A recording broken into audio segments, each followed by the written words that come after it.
Hello students and welcome back to my YouTube channel. So let's start with a new topic, origin and nature of pharmaceutical legislation in India.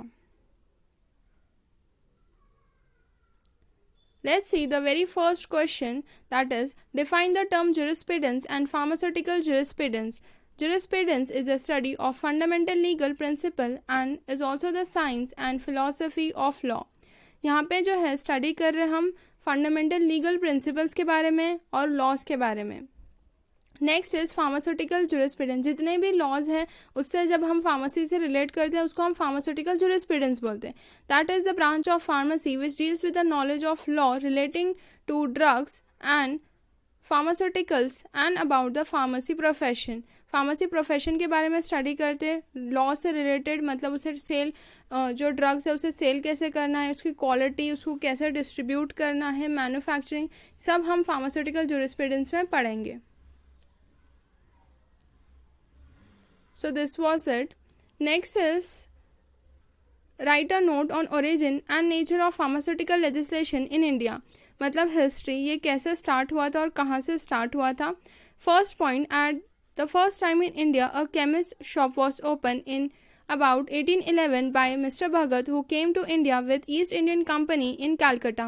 सबसे पहली जो shop खुली थी वो 1811 में खुली थी by Mr. Bhagat, who came to India with East Indian Company, और ये कैलकाटा में स्टार्ट हुई थी. Next is the manufacturing of modern drug in India was started at the end of 19th century. पहले जो है ट्रेडिशनल ड्रग्स जो बनते थे और सेल होते थे, लेकिन बाद में ये जो है 19th century के एंड में मॉडर्न ड्रग्स बनाना स्टार्ट हो गए. Next point is at that time drugs were mostly exported in crude form and imported in the finished form. Crude मतलब रॉ मटेरियल, रॉ प्रोडक्ट जो है वो एक्सपोर्ट होता था.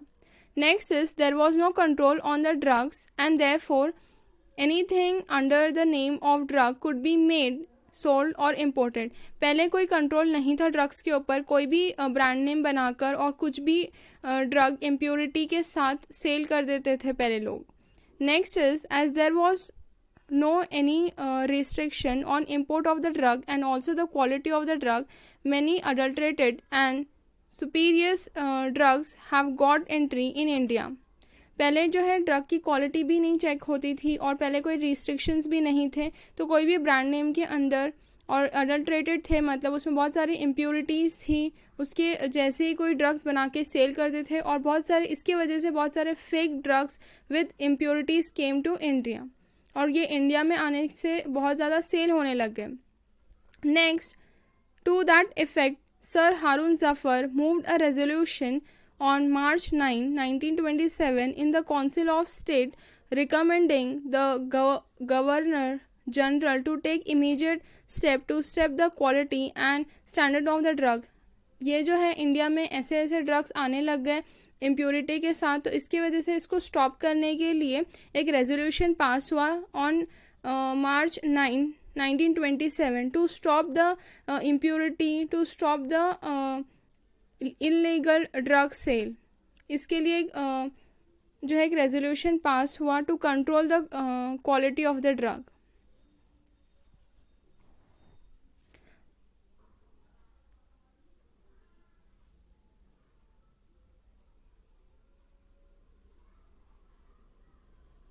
So this is how the origin of the drugs have been started in India. Next point is, according to the Council of the State adopted resolution and recommended to the government to take the action, to take such step as may be necessary so as to control the quality of the drug. जितने भी action ले सकते थे उस time government ये लेना चाहती थी, क्योंकि जो इलीगल ड्रग्स ज़्यादा सेल होने लगे थे, टू कंट्रोल द क्वालिटी, इसलिए इसमें जो है बिल पास होने लग गए. Next point is as per the recommendation, एक जो बिल पास हुआ था उसका मतलब है इम्पोर्ट ड्रग बिल. ये एक ड्रग का नाम एक बिल है जो पास हुआ था, दैट वाज ये इंट्रोड्यूस हुआ था in 1937 in the legislative assembly to control the import of the drug. This bill, ये जो बिल है, it was not containing about the कैसे वो मैन्युफैक्चर होना, कैसे सेल डिस्ट्रीब्यूट होना, ये सब नहीं था उसमें.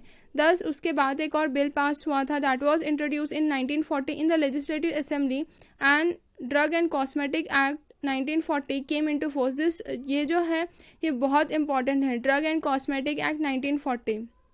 Presently drug act 1940 cover the provision relating to the drug and cosmetic, Ayurvedic, सिद्धा, यूनानी ड्रग्स. इसमें जो है ये जो बिल है इसके अंदर सारी ड्रग्स के रिलेटेड सब कुछ है. मतलब ये कैसे पास होना चाहिए, कैसे इम्पोर्ट होना चाहिए, मतलब कॉस्मेटिक्स, आयुर्वेदा, सिद्धा एंड यूनानी drugs. This act is very important, drug and cosmetic act. Next is what is DEC. Give the recommendation of DEC. DEC stands for Drug Inquiry Committee. Chopra committee जो है government of India appointed drug inquiry committee under the chairmanship of call R.N. Chopra in 1931. It is also known as Chopra committee. Chopra committee जो है that was introduce जो हुए थे ये 1931 में हुए थे. Next is recommendation of Chopra Committee. First point is central legislation to control the drug and pharmacy.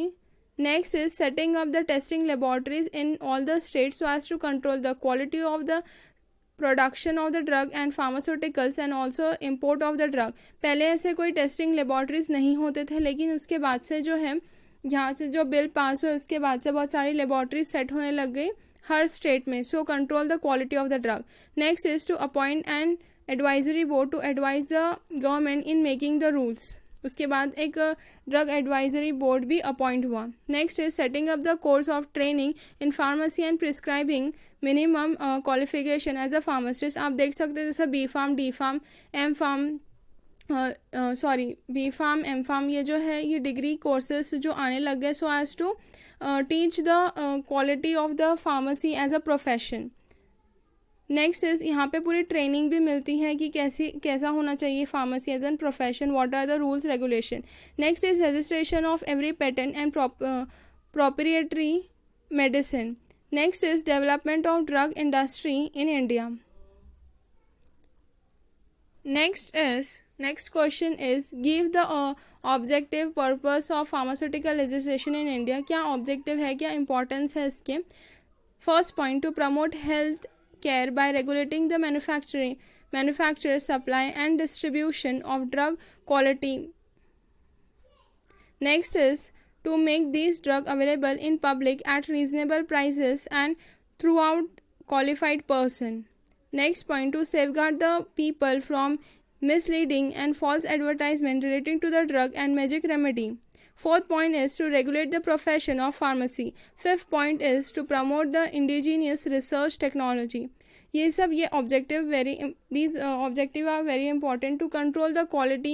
मतलब यहाँ पे मिसलीड नहीं होना चाहिए. अगर आप कोई मेडिसिन खरीद रहे बाय द एडवर्टीजमेंट, यहाँ पे फॉल्स जो एडवर्टीजमेंट्स आते हैं वो भी बहुत से एडवर्टीजमेंट बंद कर दिए गए. So these were the objectives of pharmaceutical legislation in India. इसकी वजह से ही जो डिग्री कोर्सेस आने लग गए pharmacy as an pharmacist to teach the pharmacist about how are the pharmacy rules regulations, उसका मतलब क्या है और कैसे सेल होना चाहिए, ये सब इसमें आता. क्वालिटी अच्छी होना चाहिए ड्रग की. क्यों होना चाहिए? Because you are doing something for the health care of people. So this was it. If you like my video, do subscribe to my channel.